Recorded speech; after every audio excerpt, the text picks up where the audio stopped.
एक समय की बात है। गोकुल नाम की सोसाइटी में एक परिवार रहने आया। वो लोग उस सोसाइटी में नए नए ही आए थे। उस परिवार में राहुल, सविता और उनका 10 साल का एक बेटा भाविक रहता था। जैसे ही भाविक सोसाइटी के गेट के बाहर तक पहुंचता है, तभी से ही अपने सवाल जवाब शुरू कर देता है। वाओ पापा, ये कितनी सुंदर सोसाइटी है। क्या हम इसी सोसाइटी में रहेंगे? हाँ हाँ बेटा, हम लोग इसी सोसाइटी में रहेंगे। देखो तो हमारा भाविक कितना खुश नजर आ रहा है। अब तो मेरे यहाँ पर नए नए दोस्त बनेंगे, इतना मजा आएगा।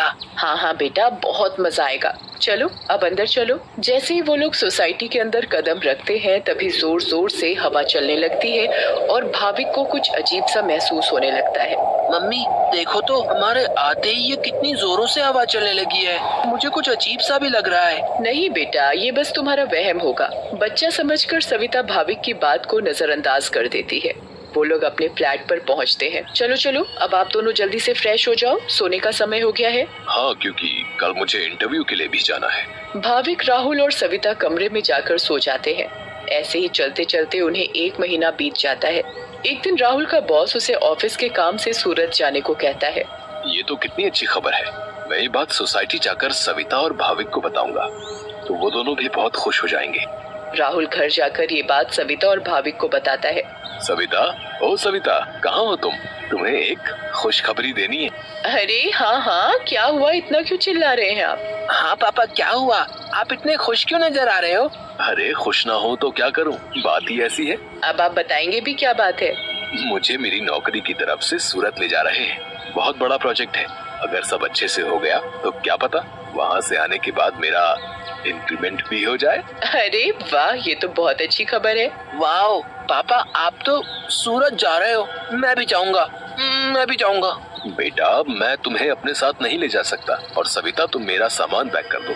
मुझे आज ही रात 12 बजे तक निकलना है। मैं बस कुछ ही दिनों के लिए जा रहा हूँ। सविता राहुल का सामान पैक कर देती है और राहुल उसी रात 12 बजे सूरत के लिए निकल जाता है। चलो भाविक, अब तुम भी जल्दी से दूध पीकर कमरे में सोने चलो। ठीक है मम्मी। सविता और भाविक अपने कमरे में चले जाते हैं। सविता तो सो जाती है, मगर भाविक को नींद नहीं आती। बहुत तेज बारिश होने लगती है।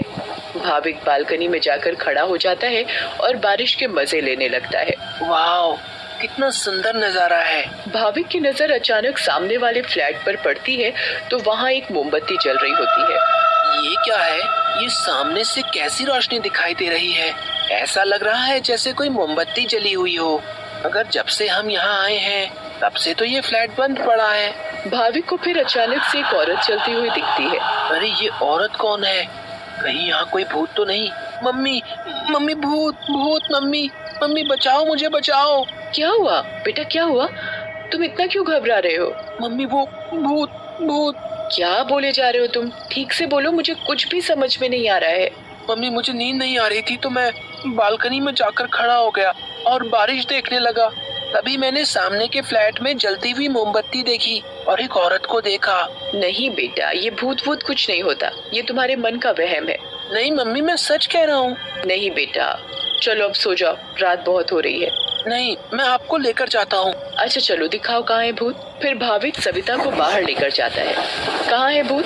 मुझे तो कहीं कोई नहीं दिख रहा। मम्मी देखो, वहाँ पर देखो, वो सामने वाले फ्लैट में।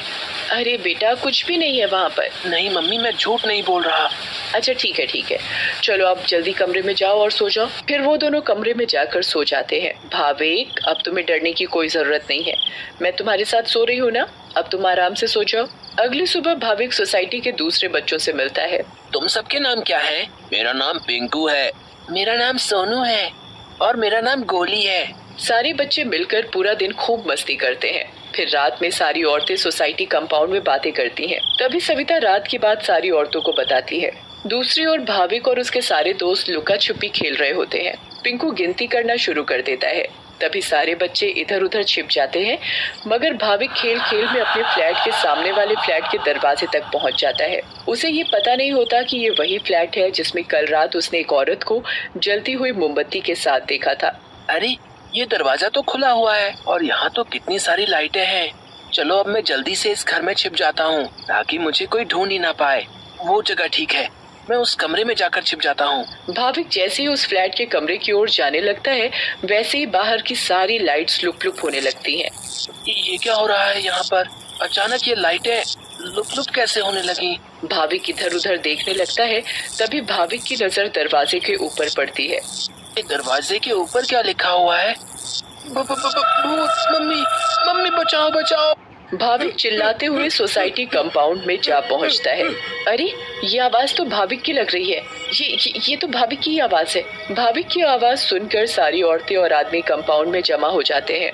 तभी वो देखते हैं कि सामने से भाविक भागते भागते चला आ रहा है। मम्मी, मम्मी, वहाँ सच में वहाँ भूत है। क्या हुआ बेटा भाविक? हाँ बेटा, क्या हुआ? तुम इतने घबराए हुए क्यों लग रहे हो? हाँ बेटा, कुछ तो बताओ। कहीं तुमने फिर से सामने वाले फ्लैट में भूत तो नहीं देख लिया? भूत? भूत? कहाँ है भूत? मैं छुपने के लिए एक फ्लैट में चला गया क्योंकि उसका दरवाजा खुला हुआ था। मैंने वहाँ लिखा देखा। क्या लिखा देखा और कहाँ देखा? कि यहाँ से चले जाओ वरना मैं तुम्हें मार दूंगी। चलो बेटा, तुम हमें वहाँ लेकर चलो। हाँ, चलो अंकल, मैं आपको वहाँ लेकर चलता हूँ, आप खुद ही देख लेना। भाविक सभी लोगों को उस फ्लैट में लेकर जाता है। कहाँ लिखा है बेटा? अरे, यहीं तो लिखा था। चलो भाई, यहाँ तो कुछ भी नहीं है। बेटा भाविक, चलो अब चलो। सभी लोग भाविक को वहाँ से ले जाते हैं, मगर भाविक उस दरवाजे को देखते देखते चलता है। नहीं अंकल, मैं सच बोल रहा हूँ। हमें इस बच्चे की बात एक बार मान लेनी चाहिए और आज रात मिलकर सोसाइटी पर नजर रखनी चाहिए। हाँ, आप सही बोल रहे हो। क्या पता ये सब सच हो। तो ये तय रहा कि आज रात हमारे पति सोसाइटी की देखभाल करेंगे। उस रात 3 आदमी सोसाइटी के गेट पर खड़े रहकर सोसाइटी की देखभाल कर रहे थे। मुझे जरा बाथरूम जाना है, मैं बस अभी जाकर आता हूँ। हाँ ठीक है, तुम होकर आओ। क्या हुआ जी? गुड्डू को बहुत डर लग रहा है और वो बोल रही है कि आप ही उसे सुलाएंगे, तो आप जरा ऊपर आकर उसे सुला जाएंगे? ठीक है, अभी आता हूँ। दूसरा आदमी पहले आदमी से बोलता है। मैं जरा अपनी बेटी को सुला कर आता हूँ, उसे डर लग रहा है। अब सोसाइटी के दरवाजे पर सिर्फ रमेश यानी तीसरा आदमी ही बचता है। कहाँ रह गए ये दोनों? वो आदमी इधर उधर घूमता रहता है और अब उसे भी अकेले डर लगने लगता है। तभी उस आदमी को किसी औरत का साया दिखता है। उसके लंबे खुले हुए बाल और पायल की छम छम आवाज। चुड़ैल, बचाओ बचाओ, चुड़ैल। फिर अचानक वो चुड़ैल उसके सामने आ खड़ी होती है और आदमी बहुत तेज चिल्लाता है और वहीं बेहोश हो जाता है। अरे, ये चिल्लाने की आवाज किसकी आई? हाँ, आवाज तो मुझे भी आई। चलो चलकर देखते हैं। सारे सोसाइटी वाले अपनी बालकनी में आ जाते हैं तो वो क्या देखते हैं कि वहाँ रमेश बेहोश पड़ा हुआ था। ये आवाज कैसी आई थी? फिर सोसाइटी वाले नीचे आ जाते हैं तो वो वहाँ पर रमेश को जमीन पर पड़ा हुआ देखते हैं। सब जल्दी से नीचे आते हैं। सविता और भाविक भी नीचे आ जाते हैं। अरे, कोई इन्हें होश में लाओ। उठिए भाई साहब, उठिए। फिर कुछ ही देर में रमेश को होश आता है और वो सारी बात सोसाइटी वालों को बताता है जो उसके साथ कुछ देर पहले हुई थी। तभी सोसाइटी में अजीब सी आवाजें आने लगती हैं। मम्मी, देखा ना, मैंने बोला था ना कि भूत है। हाँ बेटा, तुम सही कह रहे थे। तभी सोसाइटी के बीचों बीच धुआं उठने लगता है और वहाँ वो चुड़ैल आ जाती है। कौन हो तुम और क्यों हमें इतने दिनों से परेशान किया हुआ है? हाँ, बताओ, क्यों तुमने इतने दिनों से इन लोगों को परेशान किया हुआ है? हम भी तो इसी सोसाइटी में रहते हैं। तुमने कभी हमें तो परेशान नहीं किया, तो इन लोगों को ही क्यों? हाँ, बोलो बोलो। तुम्हारी वजह से मैं कितना डर गई थी। बताती हूँ, सब बताती हूँ। कई सालों पहले जब मेरी शादी हुई तो मैं और मेरे पति रवि सविता के सामने वाले फ्लैट में रहने आए। हम बहुत खुश थे, पर अचानक मेरी माँ की तबीयत खराब होने की वजह से मुझे कुछ दिन के लिए यहाँ से जाना पड़ा। और तभी सविता के फ्लैट में एक बहुत सुंदर लड़की रहने आई। रवि उस लड़की को पसंद करने लगे थे और वो लड़की भी।